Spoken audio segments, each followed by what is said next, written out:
It's fun things like this that kids can look forward to at this new innovation studio. I want to be an engineer when I grow up. I've been doing the little blocks and, well, like the spill things. 8-year-old Sam made sure to stop by every display inside the new Innovation STEM studio at Indris in Hauser, which focuses on STEM for students, like robotic engineering, coding, and 3D printing. 6-year-old Oliver says working with the robots is cool. I just like that we can do a lot of stuff with them. Students need to get an awareness about whatever career opportunity they're interested in, and we always want to see more students going into STEM, trades, and manufacturing. Indris and Hauser cut the ribbon on the new lab that they collaborated with Purdue InMac on to bring curriculum for educators that meet state standards. If educators want to utilize the space, they can reserve it to bring students for a hands-on experience. We developed a curriculum around the technology that you see here, so the Spiros and the Jubots and the 3D printers. The goal from the company is to keep kids interested in STEM, and for those who want to, enter into a career path for the next generation. We're actually trying to, build up the skills of that future workforce. So it starts very early, and we're trying to reach out to that K through 8 range now. Starting off, educators will be able to reserve this space for students on Fridays. Reporting out here in Greenwood, Jade Jackson for Wish TV, wishtv.com, and you can follow us on Facebook.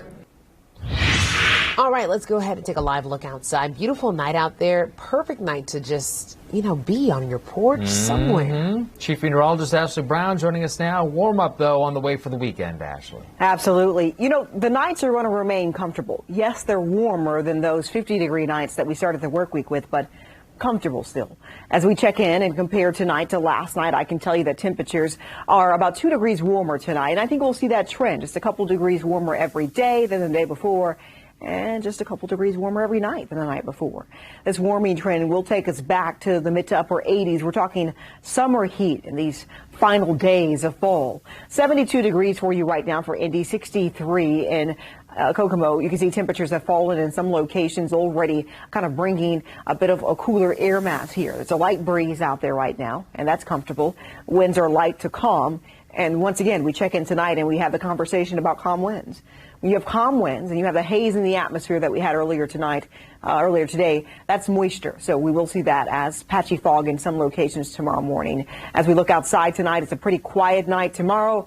Warmer air in place, sunny skies, and a light breeze overall. Your full forecast coming up. Ashley, thank you. A New York-based federal judge was selected today to serve as an independent arbiter to review the material seized in the FBI's search of former President Donald Trump's Florida home. The special master will be Senior Judge Raymond Dearie. He was put forward as a possible candidate for the special master role by Trump himself, who sued in court to obtain the review. A U.S. district judge gave the special master a deadline of November 30th to finish his review of potentially privileged documents. Well, the Justice Department now has thousands of text messages from Mark Meadows. The Associated Press reports the former Trump White House chief of staff complied with a subpoena, that he's now the highest-ranking Trump official known to have responded to a subpoena in this federal investigation of the U.S. Capitol insurrection. Meadows turned over the same materials that he provided last year to the House Select Committee investigating the January 6th riot. Those included text messages with outside Trump allies and advisors. Meanwhile, Republican-led states are escalating their protest over the Biden administration's immigration policies, leaving dozens of desperate asylum seekers stuck in the middle.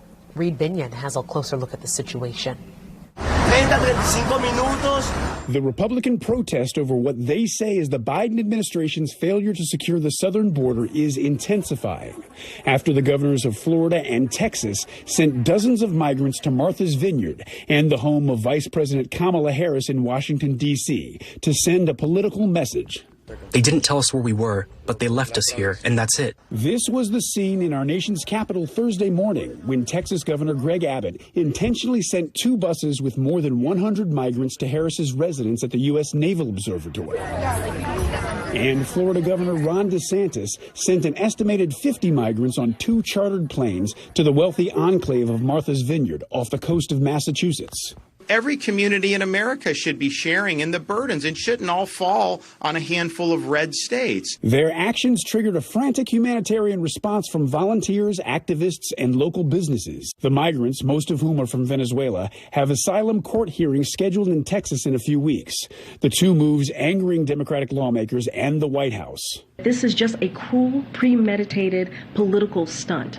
This was clearly just to attract political attention. Massachusetts Democrat Bill Keating acknowledges the immigration system is broken. Instead of these stunts, I hope we can get some bipartisan and bicameral help to just deal with the problem. He's also urging his colleagues to address immigrants who've lived in the U.S. for decades, like DACA recipients. I'm Reed Binion reporting. In other news tonight, railroad unions and management reached a tentative deal today, preventing a strike that could have brought 30% of the nation's freight to a grinding halt and pushed prices higher for many goods. The deal gives union engineers and conductors a 24% raise during the 5-year life of the contract, which runs from 2020 through 2024. Back pay and bonuses will give them an average of an $11,000 payment per person once the deal is confirmed. The White House calling the agreement an important win for our economy. They'll be able to continue to operate effectively as a vital piece of our economy. They're really the backbone of the economy. Sources within the unions gave the president credit for helping to get the deal completed without a strike.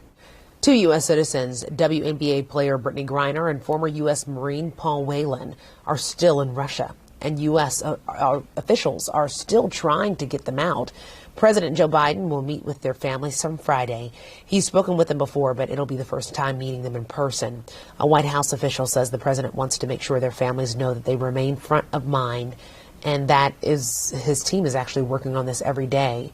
The administration has repeatedly said it's working to secure Griner and Whelan's release, along with other Americans wrongfully detained abroad. Well, about 70 million Americans suffer from chronic sleep problems, according to the CDC. Not getting enough sleep can take its toll on your health, but one expert says many of the tactics that people use to fall asleep are doing more harm than good. Dr. Anissa Das says some common tactics may not actually be helping, like going to bed early may leave you tossing and turning. Climb into bed only when you're ready to go to sleep, she says. Also, that will help you get up at the same time every day. Don't sleep in for 3 hours on the weekend, because then we're giving ourselves what we call social jet lag. 2 things to avoid, she says. Large fatty meals late before bed. That kind of food can keep you up, and alcohol may also help you nod off. But Das says it's also leading to fragmented sleep. Up next, they are the top competitive cheerleading squad in Central Indiana. Catch the special twist on our Zone Extra Athlete of the Week. You're watching Wish TV, Indiana's only statewide TV news network.